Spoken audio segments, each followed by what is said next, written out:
big and bright. Deep in the heart of Texas, the prairie sky is wide and high. Deep in the heart of Texas. And welcome to the Tom Clark Weekly Speed Report. I'm your host, Tom Clark, along with co-hosts Corey Carroll and Colton Jacobs, here to bring you weekly insight on all things NASCAR, with reviews of past week's races and previews of upcoming events on the NASCAR Sprint Cup Series schedule. You can follow us on Twitter at TCW Speed Report and email us your questions at tcwspeedreport@gmail.com. And I would like to welcome my hosts for the evening, Corey Carroll and Colton Jacobs.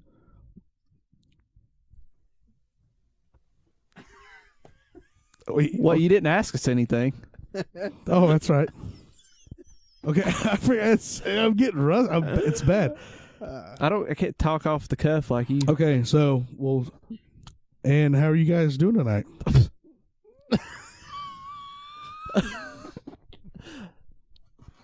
I'm doing fine. Good. Oh, yeah, it's good to be back, Tom. It's good to be back. We apologize to our listeners. We've had a 3-week hiatus. Yep.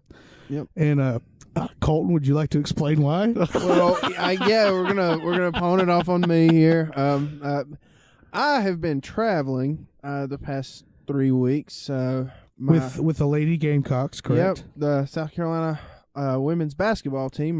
My brother works for the team. Okay. He's the video coordinator, and they were a number 1 seed in the NCAA tournament. And I told him, I said, as far as you guys go, I'm going to travel it. And they hosted their first couple of rounds in Columbia, got through to Greensboro in the Sweet 16 Elite 8. They defeated North Carolina and Florida State, made it to the Final Four in Tampa, Florida, before eventually getting knocked out by Notre Dame. But it was fun traveling, and I wouldn't take it back for anything in the world, because it was really fun. Well, I'm glad you cleared up any cloudiness about it, because I told everybody that you had a cousin that played for the team, and that's why you were leaving. No cousin. Okay. No cousin. But I don't think Colton even knows his cousins. There's about 500 of them. No, I mean, I got a few, and I love them to death, but I don't hardly talk to them. They all live in different states and whatnot, right? Yeah. But well, some live across North Carolina, the others like South Carolina and Virginia and all that mess. So Exactly. Anyway, we'll just do a quick rundown of these races that we have unfortunately not had the opportunity to cover on the weekly speed report. Starting with the Auto Club 400 at Auto Club Speedway. I almost had money down in an alley with a blind man to bet. I said, I bet Corey's theory is about to go bust. it was close. It came close. Oh, it was close. But man, I mean, for a track that rough and the way the surface is, it is the oldest asphalt surface on the Cup Series schedule. Our announcers at Fox were so glad to let us know. So yeah, Brad took a gamble and got 4 tires late, but with a track that rough, I mean, I guess he was able to capitalize on that kind of stuff. Yeah, I mean, it was okay. I mean, the races at Auto Club Speedway are traditionally not the most exciting, but as the track has worn out, especially down the backstretch going into 3, it's like driving like a Baja race. I mean, it's just so hilly. They just do a lot of D-die-do. Yeah, a lot of D. Well, I remember, I can't remember, it was maybe 2011, 2012, on a restart at the end. There was like 4 or 5 laps left, and I remember watching Dale Earnhardt Jr. He had a good car today, but he was mired back 21st after taking 4 tires, and it was 4 laps to go, and he finished second because they were just so spread out. I mean, he just went rim road it, and that's kind of, last year you had it with Kyle Busch and Kyle Larson. Kyle Busch has kind of been involved over the past couple of years. He was involved with a lot of those great finishes. Yeah, the Denny Hamlin, Joey Logano, all that stuff. Yeah, but you thought it was going to be a Harvick Kurt Busch battle, and then Brad slipped in there and got him a win. Yeah, and a little bit of me inside wanted Kurt Busch to win, especially only being back his second consecutive week. It'd been good to see him win there. Then we moved on to the STP 500 at Martinsville Speedway. I was very excited. First short track of the season. I thought Jeff Gordon, gosh, why is it always at Martinsville that he's like, I guess it's because he's older. Well, I'll have to admit, I didn't get to see much of the race, so I couldn't say. Because you were watching basketball. I was engulfed in basketball, but I will pass it off to Corey. From what I saw, the track itself did a number on the cars. I mean, nothing about Martinsville has changed, but things about the cars have changed. And I don't know if the reduced horsepower made them want to kind of change their gear ratio. But it was putting a lot of torque on the transmissions, and so many people were having transmission issues. Like gearing issues. Dale Jr.'s shifter fell off like 17 times. And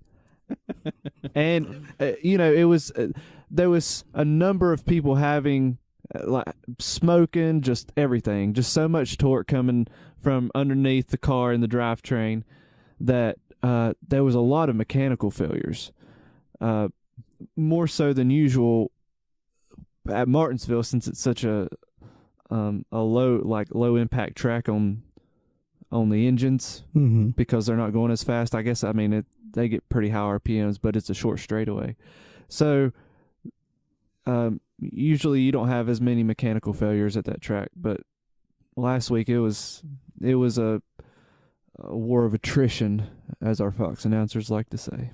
I thought it was pretty interesting to see Dale Jr. kind of giving like a throwback to the old days of him having that ratchet in his hand, and then he had to make sure if it was turned the right way, like lefty loosey, righty tighty, and him trying to fix the shifter. He should be used to that now. How many shifters is between him and Jimmy over the past couple of years they've had? I don't know. It's like Fisher Price makes their shifters or something. Or little tykes or something. Yeah. So it was good to see. I mean, you had your usual suspects up there towards the front with Denny Hamlin. Jeff Gordon got caught speeding on pit road. I was sure that he was going to win that race. Jimmie Johnson. And we just saw an uncharacteristic Brad Keselowski. Something about I wanted to show him respect or something like that. By knocking him sideways off the last corner. Yeah. I wanted to wreck you, but I was just going to let you. Which my theory should have stayed intact at Martinsville, because, Brad was on him, and he just, I don't know. I guess I don't know why he decided to be noble all of a sudden, but he didn't bump him or get him out of shape or anything to pass him, except for that last corner. And if he'd have done that earlier, he could have won the race. Well, he was just waiting for the swelling on his lip to still go down from Texas last year, so that's why he didn't want to get punched in the face again. Well, that's irrelevant. That was with Jeff Gordon. I'm still mad about that.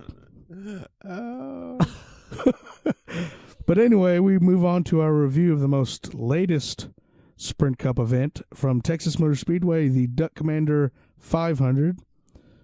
Jimmie Johnson, the winner. It's pretty much a Hendrick engine battle. There are definitely two teams. Jimmy being with Hendrick Motorsports, Kevin Harvick being from Stewart-Haas Racing, but they both share the same engines. Yeah, they pretty much dominated. Jimmie Johnson led 128 laps. Kevin Harvick led 96. And boy, did the announcers just give us a plethora of phrases throughout the night. Yeah, we can maybe hold those for the weekly weirds. Exactly. Yes, but I'm looking here at the rundown, and as much as Dale Jr. was up front, another goose egg was under his laps led for the night, and that's just him losing bonus points. But it was a 2-horse race tonight. That's plain and simple. You saw all sorts of drivers trying to mix it up, stay out, pit early, pit late. But nobody was going to have anything for Jimmy or Kevin. And with a track as old as Texas has become now, with its track surface, you would think taking 2 tires with the hopes of a caution happening right afterwards, it would not be that relevant of a thing. But we saw it a lot of times throughout with the night with some of these other guys. Can I have one exception or one anomaly or mulligan or whatever you want to call it to my theory? Because I still Denny Hamlin may be the only one out of the Penske cars and Jimmy and Kevin to win a race. I still think 35 of the 36 races will be won by those guys. I mean, it's starting to look like that because you look at the top five. Who are 4 of your 5 drivers? Your drivers for your theory. There. You've got both Penske cars. The only exception to Dale Jr. and then Kevin Harvick, Jimmie Johnson. Yeah. So. Yeah. But we did see some really, for me personally, for the first time this season, some really white knuckle, up on the wheel type driving, especially from Kevin Harvick. Almost hit the wall and then actually rode it coming into turn 1 and off of turn 2, and still for some reason beat Junior back to the line for second. Yeah, I don't know how Junior didn't get around him. I'm still perplexed. Yeah, I was really surprised there towards the late part of the race when Denny didn't give Jimmy much room and really slowed them up. I'm really surprised Jimmy didn't just put him in the wall. Jimmy's just not that kind of guy. I was waiting on it. Because I don't know. Has there been a feud between Denny and Jimmy? I don't remember one. Not since maybe 2010 when Denny won 8 races and almost beat Jimmy for the championship. But that wasn't even rough, really. It was just like a friendly rivalry. So how about old Martin Truex getting another top 10? I'm telling you, man. If I was picking lottery numbers, I'd be including a 7 and an 8. Because, man, I'm going to win that. What's it up to now? Does anybody know? What's what up to? The lottery. Powerball, strictly, no Mega Millions. I don't know. I'm sure it's like 200 and something million or more. You just pulled that out of your ass. Yeah, you have no clue. I just no. Whatever it is, it's more than I got now. So, but yeah, I mean, like our good friend Larry Mack pointed out, maybe even Darrell Waltrip pointed out that the teams of Martin Truex Jr., Casey Mears, and AJ Allmendinger in the 47 Daughtry car, I think they have ties with Richard Childress Racing, and so I guess they're taking advantage of that alliance with their engines and chassis and things like that. Also, maybe in a sense that RCR is using them as experimental teams, like, hey, try this out, try that out. So there's a lot of sharing going on these days. Yeah, the economy's bad. I don't like it. But look who finished nose to tail 15th and 16th. And that's a funny thing. And she's behind. Yeah. Ooh. And, doing a little different, huh? Yeah. Well, we see who wears the pants in the family. Who wears the fire suit? Yeah. But yeah, Mike Joy said something. Somebody up in the Fox booth said they were starting side by side. He goes, "That's Lover's Lane." No. So that was pretty. I guess Mike Joy needs to write children's books. He does. What was the magic word tonight? Hungry Hounds. Hungry Hounds. You said Sam I am. I did not like them on a train. I did not like them in the rain. That's the way he talks, man. Because Mike Joy calls the race like everybody's watching racing for the first time. Yeah. Like JJ Yaley is in the back. He'd be like, Yaley in the 23 is in the back. He has been slow all day on the track. Yeah. Or something. That's a pretty good one. There was something else he said something about. I called him Captain Obvious because he's pointing out things that I already know. Yeah, it's like these cars have tires. Yeah, because if they did, it'd be really bad. Oh, And Darrell, when he gets on the low lane, that's the shortest way around the track. It's like, duh. Duh. Yeah. So, anyway, we've Take a look at the point standings. take a look at. Thanks. Slow down there, Colton. I know we. My bad. Just giving you a hard time. I'm just eager, ready to be. I'm happy to be back. You're just so excited you can't contain yourself. Yeah. So we're looking at the point standings. Your usual front runners there: Kevin Harvick, Jimmie Johnson, Joey Logano. Did I say Logano? Yeah. Yeah. Logano. Logano, Keselowski, Denny Hamlin, Martin Truex Jr. in 6th place. Yeah. We see that no matter what NASCAR does with the points, somehow consistency is still rewarded. Yeah. So they really are. Doing a great job there. Well, that's just that's just a product of mathematics too. You can't ever make the point system not reward consistency. That's just how it's going to be. That's true. I was never good at math anyway, so that's probably why I pointed that out. But yeah, it's a good thing. It's a good thing for Truex. So it's good to see that. Of course, we see why, like you pointed out earlier, Colton. Why is Dale Jr. behind Casey Kane? I don't know. It doesn't. In the points we're talking about. Well, because Junior's had a couple DNFs. He's kind of doing like Harvick last year. He's not like as fast as Harvick was. Remember, Harvick was like he was either winning the race or finishing dead last. He was kind of doing like the Jimmie syndrome thing you were talking about the other week, Corey. Mm-hmm. That's what was going on with Harvick, and that seems to be Junior's kind of doing that right now. He's either finishing second or third, or he's in the mid to high 30s. Mm-hmm. I sound like a weatherman. Mid to high 30s. Well, thank God for the best of our knowledge, those days are over for a while. So, Are you talking about weather? yes, I'm Okay. talking about weather. I didn't know what The days of the mid 30s are over. Oh, okay. I was like, I don't know if he's talking about weather at the track or me being a weatherman or something. I've never been a weatherman. Yeah, Colton, you'll never be a weatherman now.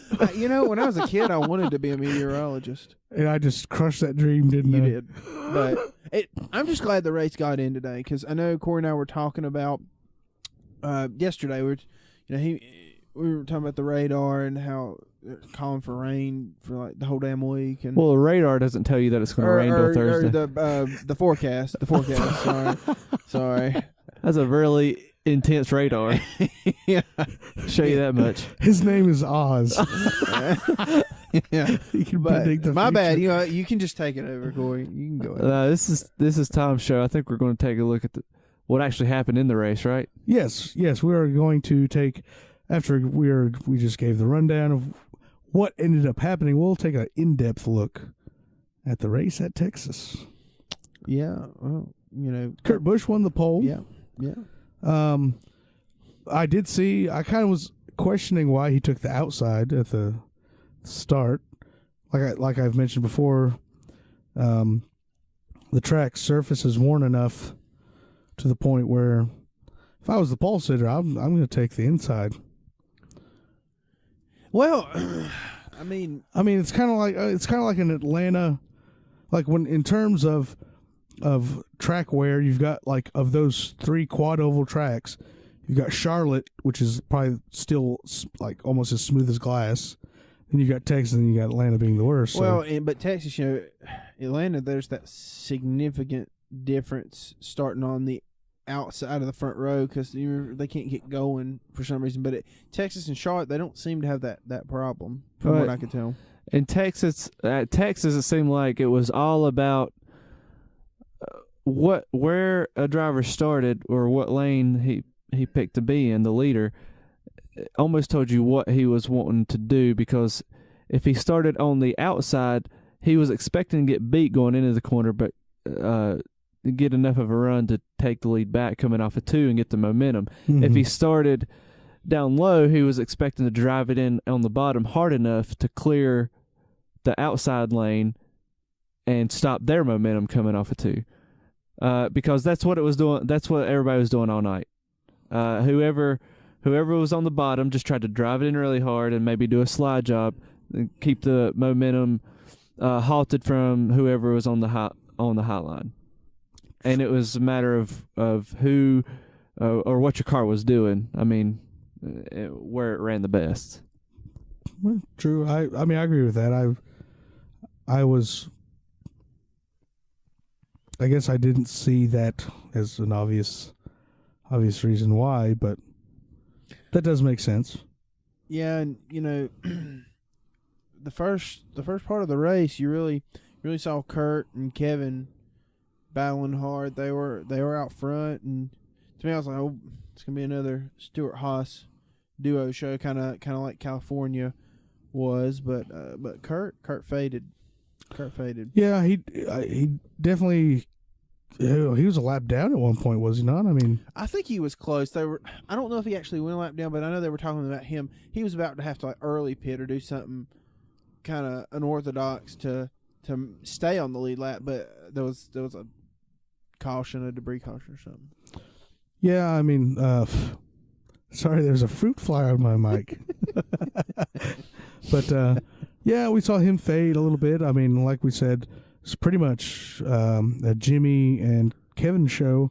Earlier in the race, we saw Brad Keselowski stay out. Hopefully, I think he took 2 tires to try to throw a wrench into everyone else's cycle and try to take advantage of that. Well, what was it? Why did he have to? He had like a vibration, wasn't it? Bad? Yeah, he had a. I guess they thought it was a loose wheel, so they came in to fix that early, and he got off sequence, was able to obtain the lead when everybody else had to come in for their regular stops. Yeah, he was like 4.5 behind the leader when he came in, and he came out. He was like 10 seconds ahead of second place. I was like, golly. Yeah, that the loose lug nuts have what they're, especially for the first part of the race, seem to be a happening thing.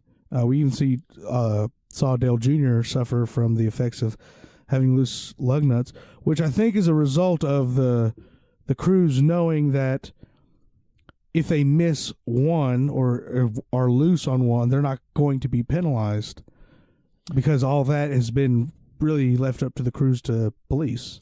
Yeah. So yeah. I when I was watching that, I kind of thought maybe that they're practicing pit stops back at the shops now of only doing 4 lug nuts, and that's become muscle memory that they've. I think they said they only got 2 on one wheel. Yeah, well, I think they should make sure they try and get 5, because it's gonna, no matter what, that vibration, it's gonna mess with the driver's head, and I mean, I think you need all 5 on there. I mean, not trying to cut corners with it really, because you've seen wheels like fall off and stuff because stuff's not tight, and they don't have all 5, because at the speed they're going, the G's they're pulling. In my opinion, I would want 5 tight lug nuts. I'd take 6 if I could get them. Yeah, have 5 around and just a big giant, just castle a big nut one in the middle. On the middle one, yeah. That You would could really have go nowhere. 8 tires, as Daryl Waltrip said. Oh gosh, are we transitioning into weekly weirds not now? yet. Not don't yet. No, but No, we've covered like the first lap of the race. I'm sorry. I'm just so excited about it. Paul Menard was having him a pretty good run, but he had an ignition issue, and they didn't have any sort of backup in place, so he had to go to the garage towards the middle of the race. Yeah. Also saw, I think, both of the H. Scott Motorsport. I guess that's the name of the team. It's Harry Scott that runs the 51 of Allgaier. What did you say during the race? Alligator or something? I can't remember what you called him. I can't remember. Oh, I was pointing at the sponsor on one guy's car's Knock Her Loose. Yeah. Michael in it. Yeah, he's going to knock her loose, eh? Yeah. No, it's Landon Castle. I'm sorry. Landon Castle, the 40 car. Sorry, we'll just go ahead and admit it. This is like right after the race. We're all pretty kind of sleepy-eyed. Yeah. Which means we're going to get the crazies later. Yeah, this is the latest podcast we've done. I know. We're all in our underwear. Right. At least I am. Now we just need Bill Elliott here. He's coming. Is he on his way? He texted me. He's on his way. Okay. Okay. All right, good. But I'm really trying to figure out like what else happened in the race. Well, I mean, let's be honest. When we're talking about these 1.5-mile, 2-mile tracks, there's not, unless we're talking about a lot of lead changes and stuff, we're not, it's not like covering an October race at Martinsville where there's 20 cautions because people are getting pissed off and running into each other and fighting and all this kind of stuff. Yeah. But it was just a matter of the whole race, how long it would take Jimmie or Kevin to get to the front from wherever they were. Didn't take them long in some cases. And there wasn't. I mean, there wasn't any cautions for wrecks really. Maybe a couple spins. I know Kenseth almost spun out coming through 3. I think I don't know if he's trying to lock it up to get slow to come down the pits or what, but he kind of spun. 32 car kind of did the same. And the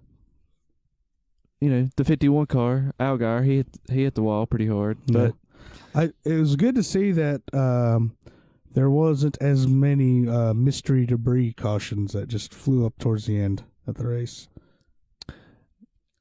Because usually when long green flag runs happen, there's always that one debris caution that, like with 3 to go, that bunches them all back up together.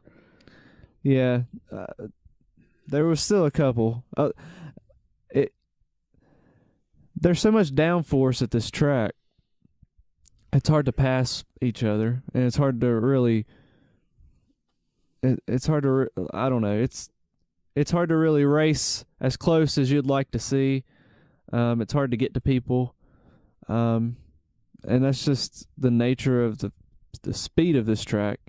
Even with less horsepower, it's still one of the faster tracks on the circuit. So, yep.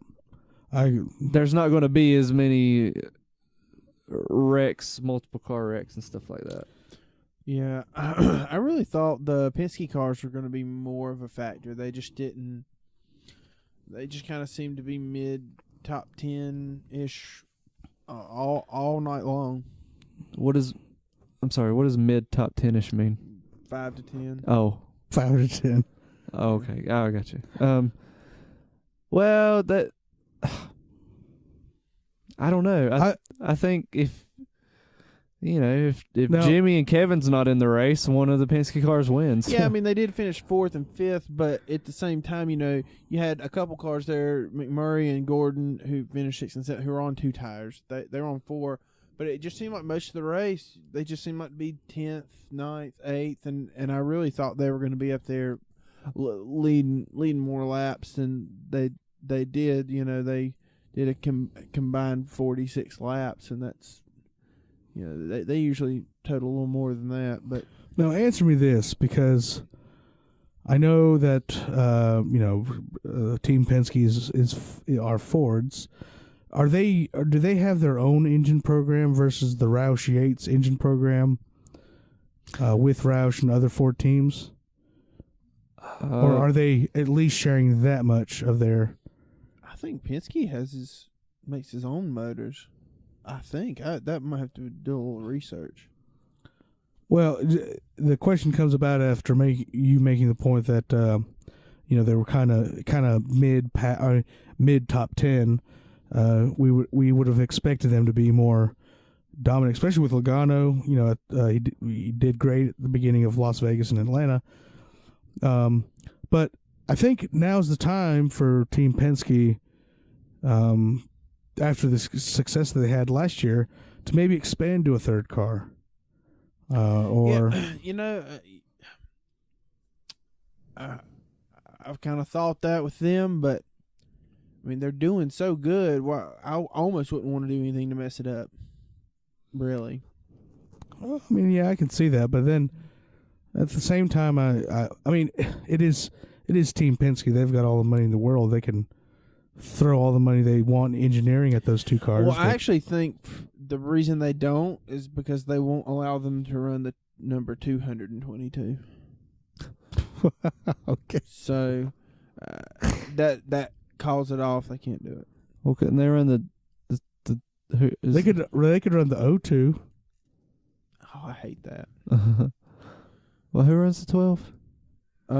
It's Penske has it. That's their. Yeah, Penske has that number. They let Montoya run it a few times last year. I mean, that's Newman's old number. Yeah, and Blaney ran it a couple times last year too. Ryan Blaney. Yes, I forgot about that. Well, and also this is a good way to transition to the latter part of the race. Logano was up there challenging before he got thrown into the wall by Kevin Harvick. Yeah. So, which is good racing. That was Joey said it after the race. It was good racing. That was exactly what Kevin should have done. I would have done that in the same situation, and I'd have punched him. Okay. Well, he just gave him, as Tom said a few weeks back, he gave him a love tap. Just a little love tap. But that's what he said when Gordon, I can't remember who Gordon sent to the wall. Oh. Yeah. He's just checking on his driving skills. That was that's Jeb all. Burton. Yeah. Gave him a love tap. They don't even have a rear deck lid anymore. But I think everybody, the Penske cars and everybody, they don't look as strong because Jimmy and Kevin are so dominant. I think they're just as strong as ever. Nobody can beat those guys. Yeah. Yeah, they're dang. I guess what you're saying is that because there's only 2 of them versus practically 8 Hendrick cars. I mean, you got Hendrick Motorsports and then Stewart-Haas Racing. Yeah, but I mean, yeah. I know it's technically different, but yeah. I got you. You got me. But there's really not much to say anymore. It was as much as we've bragged on Logano and Keselowski, or not even necessarily bragged, probably not a good word, like been sick and tired of how fast they yeah, I know how fast they are. That's so different than bragged. I know, but when you've got 2 cars making them look mediocre, you know that those cars are just above and beyond, and Jimmy and Kevin are just. But like we said during the race, like what is it that they're doing that nobody else is? I know we'll never know. I mean, I don't know if it gets that. These guys are making it hard for the podcast to be exciting. I know. Because we can't talk. It's not like we could be like, oh, look who's coming on strong or anything, and talk about them. It's always just like, oh, guess who won again. I know. We should start doing the podcast for positions 8 through the rest of them. Yeah. Or something. And then be like, oh, look who finished 8th. Casey got him a good 8th place. Yeah, finish. man, what another great top 10 for Casey Kane. And Yeah. I mean, yeah. I mean, okay. I mean, I know we're still technically early in the season, but so far from my personal opinion, that this race was probably the most exciting that I've witnessed thus far. I mean, you had Kevin, literally riding the outside wall. I mean, he was driving his wheels off basically, and then maybe aside from the 500. But I don't know. I mean, the end was pretty good. What I'm trying to say is that I think with all the external factors and variables thrown in, like the people, these drivers are comfortable with what they know they have. Yeah. I don't want to use use the words rule package again, but I mean, with this rules package, I think we're starting to see the type of thing we can expect from now on. And I'm sure by the time the chase rolls around, it'll be completely different. But well, here's what I'm seeing with the rules packages throughout the years. They keep tweaking them every year. It's not changing anything. Really, with the race, and I mean, you still have these massive breakaways from cars, and this big gap between the cream of the crop, so to speak. And honestly, I feel like the top's getting thinner. I feel like 4 or 5 years ago, you had 6 or 7 cars every week that you thought it's going to be one of those that were like, okay, these are. But really, I mean, we're getting down. When you get down to like 2 to 4 cars that you think are just going to only win the races. I mean, basically, with the exception of Denny Hamlin, we have seen that so far. I mean, Corey's 4 theory. car, yeah. So it's I don't know. My theory is that my theory is that my own theory will be at least 75% true. And thus will become a law of physics. I want to find a way to keep this theory going, even though it's not exist anymore. You'll be like on a mountaintop outside the track, and if somebody's about to break your through, you'll like pop their tire with like a bullet. I'm sure Jeff Hammond will be up there somewhere. Yeah. I'm up here at the Hollywood sign. You know, it's like they keep putting him farther and farther away from the track. It's like now they're cutting him off in the middle of his intro. Hi guys, I'm up here in the. Or like what they'll be at Bristol, so they'll have him at Richmond. I know. Oh. They'll just eventually just have him back at his house. Guys, I'm here at the couch. This is the most exciting race of all season. We're at Bristol, baby.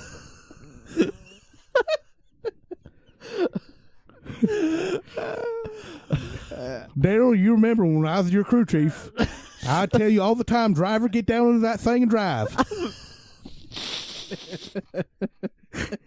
So yeah. So anyway, have we finally made it to my favorite part? I think it's time for the weekly weirds. We need like a sound effect for that. I can put one in. Yeah, we can. Yeah, a little cartoony like thing. Yeah, but it's like boing. Yeah. Oh, yeah. No, another thing I forgot was the we actually got a mailbag question this week. Oh, we do have a mailbag We question. have a mailbag question this week. I need to get the mailbag question up. Pull it out of the mailbag. You need some paper ruffling up against the thing here. Please wait and oh, you were trying to do that? Yeah, I was trying to do that. Okay.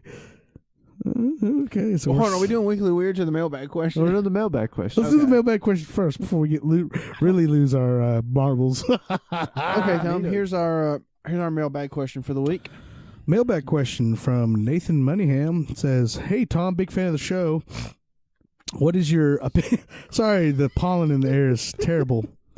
What is your opinion of 50 Cent's tweet about the lack of African American people at the Daytona 500?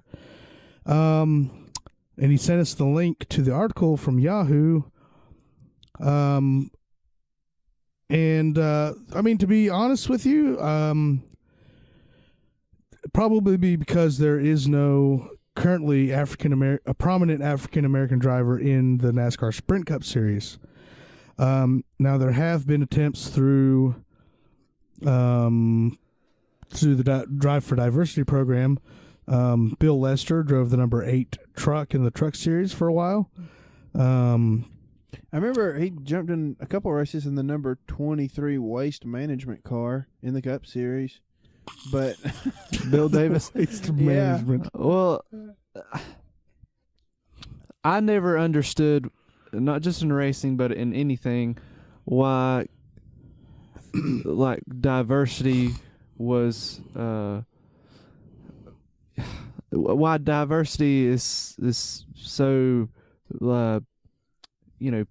pushed. I mean, because to me,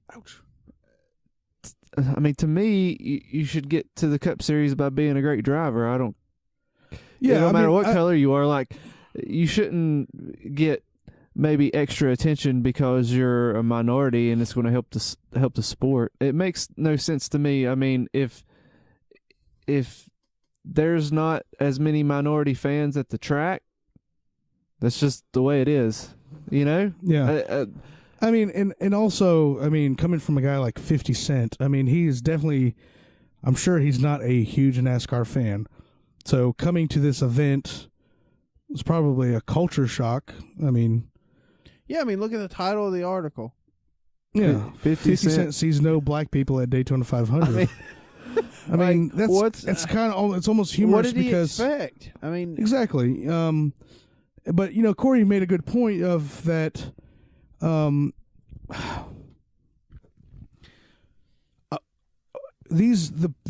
car owners have a lot of money invested in their teams with sponsorships and all these other things. They can't just pick a guy off the street because the color of his skin is different and expect him to run well just for the sake of having somebody different in the series. yeah, I mean, they don't pick any of the drivers based off the color of their skin. It's based off their talent. Yeah, and they're not going to say, you have black skin, you have brown skin, Or you're a female. yeah, or you're. I mean, and it's also centered around just the drivers. There are black people within the sport, Exactly. in management, in pit crews, back at the shop. I mean, just because you don't see them necessarily in the car, that doesn't mean that NASCAR doesn't have diversity. I mean, Why can't we be okay with cultural differences? Why can't we say NASCAR is a predominantly white sport as far as the fan base and the people in it? That's just the way it is. Yeah. To me, there's nothing wrong with that. That's just the way it is. That doesn't mean NASCAR's racist or anything like that. To answer the mailbag question, why there isn't, it's because it's kind of one of those things that it's just because it is. I mean, I'm not going to say that the day of it will never happen or anything like that, but throughout the history and probably throughout the future of NASCAR, it's not going to be viewed as that much of a multicultural thing. It's the culture of NASCAR. I mean, you can't. Yeah, and let's compare 50 Cent's profession to the profession of stock car racing, right? Okay, so the roots of stock car racing developed in the Southern Appalachians. Come on, Corey, from North Carolina. It's Appalachians. agreed. No, it's only Appalachian when you're saying Appalachian. When you're saying making it plural, it's Appalachian. Oh, Whatever. I'm sorry. Anyway, Western North Carolina, Eastern Tennessee, that area where it became commonplace for bootleggers and whatnot to soup up their vehicles and outrun the law. And those areas were predominantly white. And the sport has evolved in such a way. 50 Cent's profession of hip-hop developed from the culture of, like the African-American culture of step and the that kind of like music and everything. And it's that's the world of hip-hop and the world of rap, that's predominantly African-American. And that's just the way, like Tom said, that's just the way it is. Yeah. I mean, and if you want to be realistic here, okay, if you take, if you pick 10 random African Americans out and ask them what sport they want to play, that's probably not going to be one of them. They're probably going to be more. I mean, I hear them saying basketball or football. If you pick 10 Hispanic people, they gravitate towards soccer and those type sports. Yeah, that's not being like, I don't want to hear backlash about, this is not being stereotypical or anything. These are just the facts. Yeah, this is their culture. This is what they're around, and also stock car racing. And this is across all races.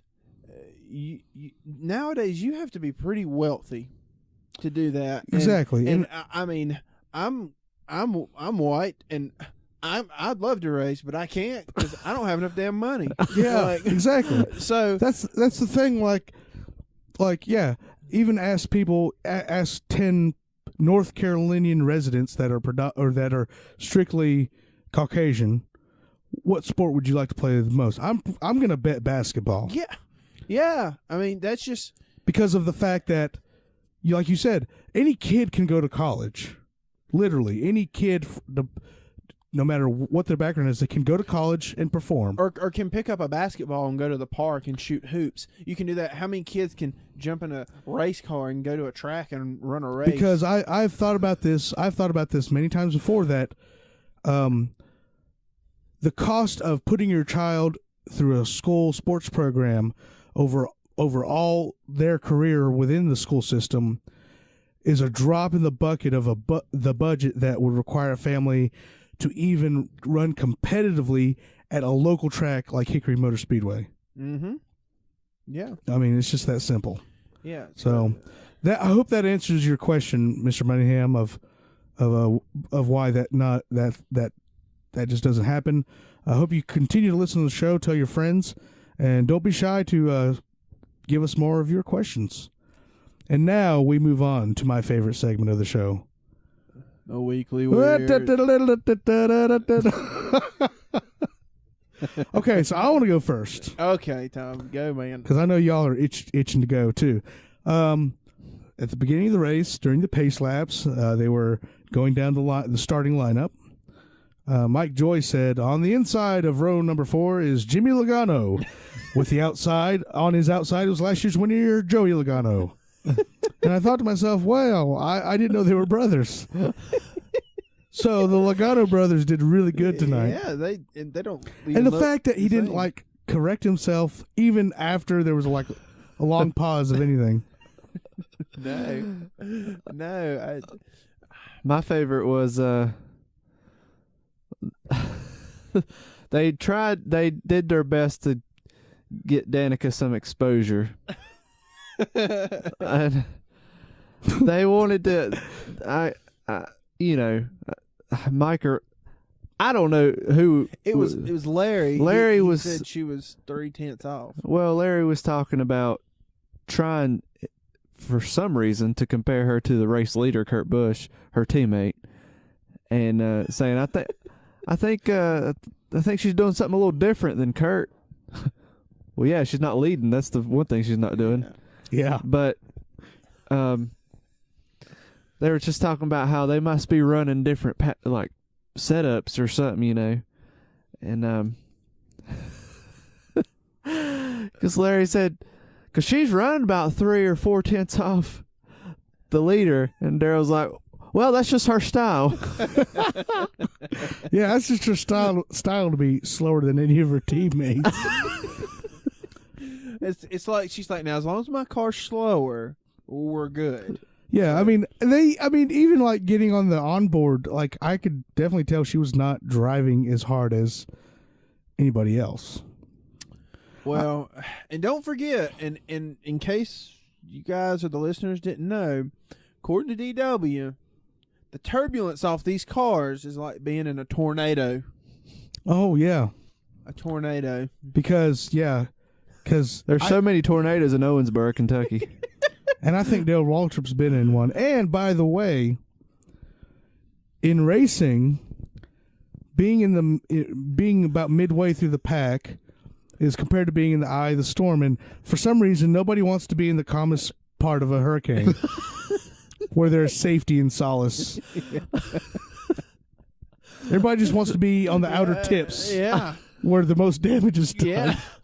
Yeah, you don't want to be where it's safe, where it's chill. And a shout out to that bunny they zoomed in on during the broadcast. Yeah, that pooped a little.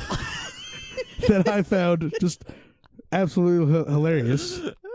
Yeah, I know. I mean, just being fresh off of Easter. I mean, it was perfect. Yeah, they made an Easter bunny reference, I believe. What Mike Joy called it a jackalope. Yeah. Mike, that's not a jackalope, man. A jackalope is a very rare animal. Yeah, a jackalope's like Bugs Bunny big. You know what I mean? Yeah, at least with vicious horns and. The only thing that surprised me about that rabbit is that somebody in the infield somebody that was inebriated in the infield didn't whack that thing over the head and put it on a grill. Yeah. Well, they didn't keep the camera on it that long. That very well could have happened. Modern day editing, I guess. Is there anything else weird that you guys? Well, we did hear the classic 3 cars under a blanket. It's getting smaller. That blanket's getting smaller. Yes. 3 cars under a blanket. Well, the thing of it is. Well, Bill's in the studio. Yes, I'm here. I was coming up from Dawsonville. Speaking of moonshine, Corey, as you were talking about, an unknown fact to a lot of people, people think people from North Carolina are the best drivers. The first Daytona 500, there was more drivers from Georgia than there ever was from North Carolina. And I just can't see why these people think that North Carolina driver. I mean, now granted, Chase was born in Charlotte, and I think he's pretty good. I think he's at least a fraction as good as I was. But after I won that $1 million, But anyway, I always wanted to drive for Junior Johnson. Well, we just tried to get Bill, and we was coming out of the hog business. And I was sitting there eating a country ham sandwich. And we just couldn't get the sponsor in there. These guys are crying. I don't know what's going on the computer. Tom, I got pepper sprayed yesterday, and now it's reactivating because. Okay. Oh man. I still have pepper in my I eyes. appreciate you coming to the studio, Bill. Well, maybe. I really do hope that maybe that somehow this impression will get famous and they'll have me on the broadcast booth. I would love for this to make me some money. Just until Chase gets going, of course, then he'll be making me money. I'll say, good boy. So, Colton, we gave you the task of some pretty quick green-white checkered questions. Yeah, I didn't have much time, but I think I've got a few good ones here. For the green question, and Tom, we'll start with you.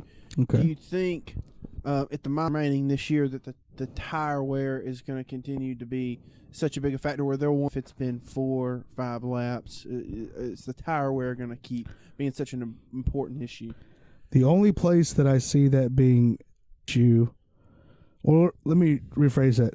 The only places that I think that won't be such a terrible issue are Kansas and Charlotte. Charlotte they paved in 2006, and granted, when they paved that track, it was just tar black asphalt.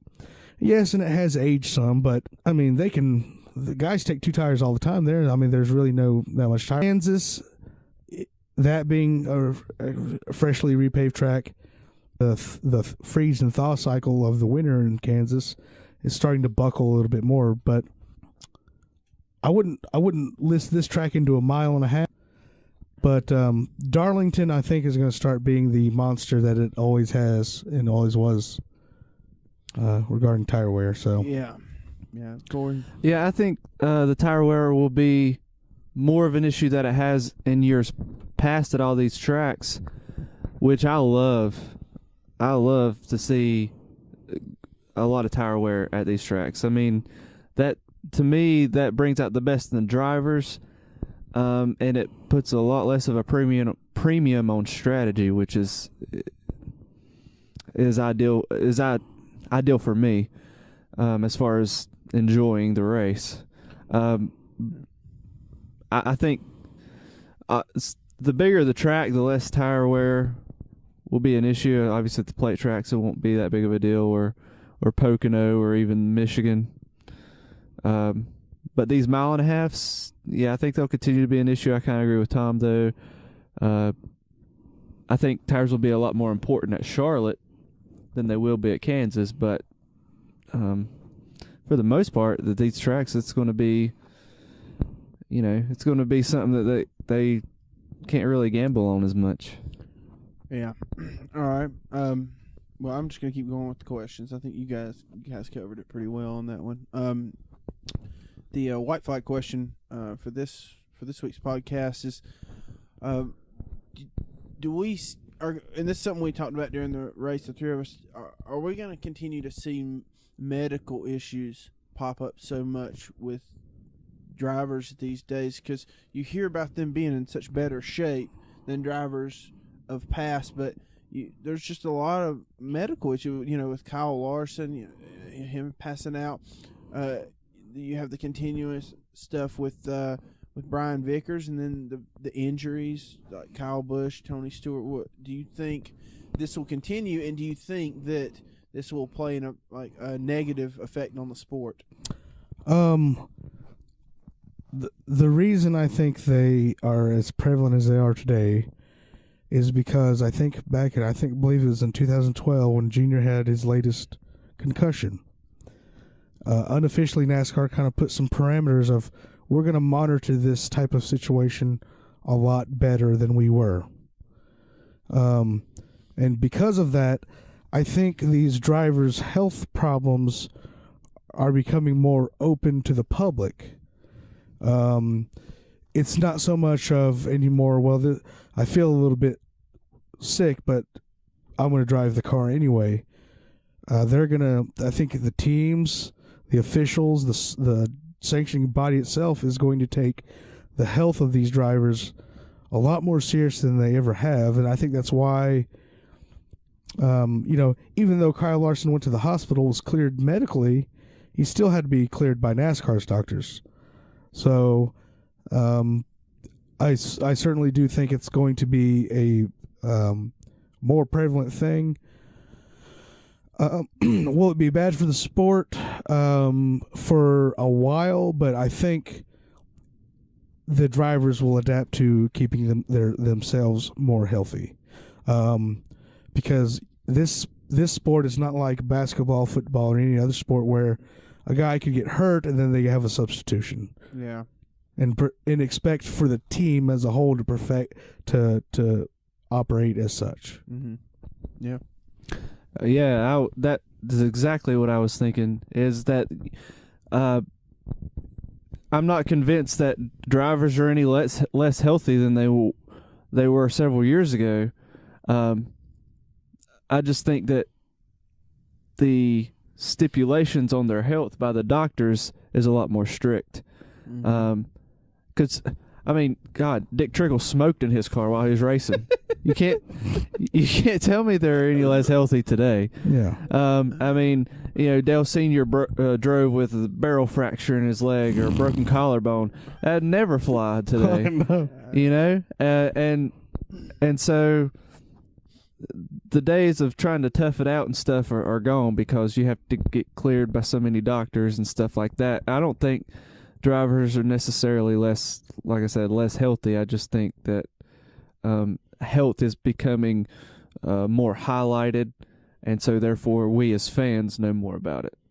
Yeah, I think, and one reason I think it has been highlighted is because you see a lot of athletes around other sports too. There's a lot of lawsuits going on, especially around concussions. Concussions have been such a highlight over the last decade, really, just coming out, making sure, because there will be people and I've seen in hockey, they'll be out for a whole season because of concussion. They don't take that lightly at all. I will add one side note. I think probably the catalyst for all of this happening was the case with Tim Richmond, something that was kept so secret up until the time of his death, where the truth had to come out. Yeah. And so I think NASCAR looks at it as, we shouldn't lie about anything, because it'll be negative in the long run. Yeah. Okay. Well, our checker flag question is, we're going to it's going to be based off of our race next week at Bristol. Bruton Smith has made it that progressive banking and tweaked it over the past few years. And, a few years ago, it was just you had to be on the high line. You couldn't pass on the low line. That's just how it was. And there was barely any passing. It's getting a little better each race. Do we see it? Is it going to continue to get better, or is it still got a lot of work to do? No. And the only way they're going to fix it is to go back in there, dig up the track, and at least make the banking 30 degrees from bottom to top. I remember when they did that, the idea of saying, "Oh, we're going to make better racing at Bristol." I said, "Well, how can it get any better?" You can't. I wasn't convinced that these drivers saying, "Oh, we love racing side by side at Bristol." I was like, I cannot buy that. So, I wrote a pretty tough-worded letter to Bruton Smith and Speedway Motorsports Incorporated that said something like this: that Bruton Smith might as well take all the lights out of Bristol Motor Speedway, because the light reflecting off the empty bleachers from the moon would be enough to illuminate the track. If you build the last great Coliseum and have 160,000 seats available for tickets for sale, people waiting on waiting lists up to 3 years, people putting in their wills that if they were to die before they went to Bristol, that those tickets were to go to their children for how many years, and then decide we should make this better. Yeah, you don't. I'm sorry for going on a rant, but I used to cancel. I would cancel being at the birth of my own child to watch a race on TV at Bristol. On TV or live. That's some strong words from Tom Clark, ladies and gentlemen. Well, to answer the question, both. And the question was, will it continue to get better? Or what was it? Will it continue to get better or what? Or does it still need more work? Yeah, right. Yeah, both. It will continue to get better, but it still needs work. Whatever that means. The first thing I do, like Tom said, go back to the traditional banking. Yeah. Not only make it 30 degrees, make it 36 degrees like it was. And I would, hell, if we're going all in, we're tearing up the concrete and putting asphalt down. Well, we could go for a week about this, but the reason I said 30 because there were some disputes among the drivers that even questioned whether or not the old Bristol was even 36 degrees as it claimed to be. Because some drivers said that they remember running the old Nashville Fairgrounds track and remembering those for some reason those banks felt bigger than Bristol. But either way, I'm a little bit hesitant on the asphalt. Let's just keep it concrete for a while. No, concrete's garbage. No track should be paved in concrete. Agreed. Okay. Well, that wraps up this edition. No, it doesn't. Oh, why? We haven't done our fantasy picks. Well, see, it's been so long we're rusty. Yeah. I don't want to do these security updates. Do Rusty. Well, I tell you right now, guys, this damn hot rod is fast as hell. I mean, we went down there in turn one, got up there with Earnhardt, and I can't do as good of a Rusty. You were doing good. That fast talking. Fast talking, high trousers. Yeah. Okay. Well, Tom. Speaking of horse, your mother was a horse.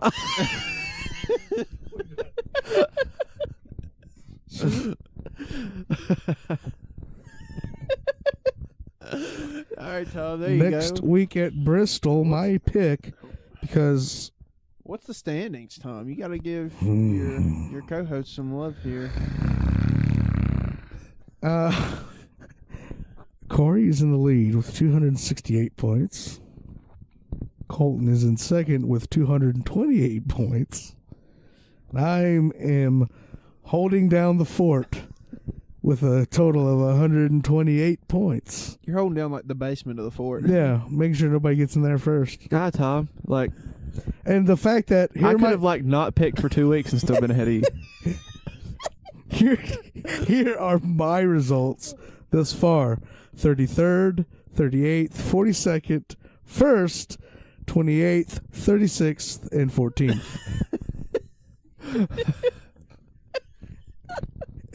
I feel like I'm driving for I feel like Ricky Craven. And I actually, listen, my driver actually won the race this week. Yeah, you were the last one to get a We've win. we've all three got a win, Yeah. and two of the times it was Kevin Harvick. And when the other was Jimmie Johnson. Mhm. So, all right, Tom, take it away, man. Who you want? Because he did pretty good at Martinsville, and I think he did good when he won the race there a few years back. I want to pick Mr. Denny Hamlin again. Going with Hamlin. Oh yeah. All right. Well, we talked about it, and really just it's kind of dumb not to do it. So since he's out there, I'm going to take Kevin Harvick. I need to try and catch up with Corey. And at least, go ahead. That's you, bud. That's you. Oh yeah, I keep doing that. Sorry. That's we almost voted Colton off the island because of that. Yeah. He keeps putting the drivers under the wrong person's name. Because he's trying to catch up with you, undisclosed way, I guess. All right, so since Kyle Busch is not racing ATM, then my pick will be the second most dominant driver at Bristol, I think, currently, and that's Brad. You going with Brad? Yeah, that's a good pick. That's a good pick. I'm surprised that nobody picked. No, forget that. That's just wasted air out of my mouth. What? Jeff Gordon? No, I was gonna say Casey Kane because he Oh yeah. has won there, but he's also kind of run pretty good there. But Yeah. I don't trust Kane. He's not. he's got weird eyes. Well, I was shady. talking about his performance, but no, not his physique. But, Oh, okay. He looks a little. Yeah. all right. Yeah, we're good, Tom. Oh, we're good to go. Yeah, we're good. It's to only go. 1:15 in the morning. And thank you for joining this edition of the Tom Clark Weekly Speed Report. Remember, you can follow us on Twitter at TCW Speed Report and email us your questions at tcwspeedreport@gmail.com. This is your host, Tom Clark, signing out. Deep in the heart of Texas, that's why perhaps they all wear shafts. Deep in the heart of Texas.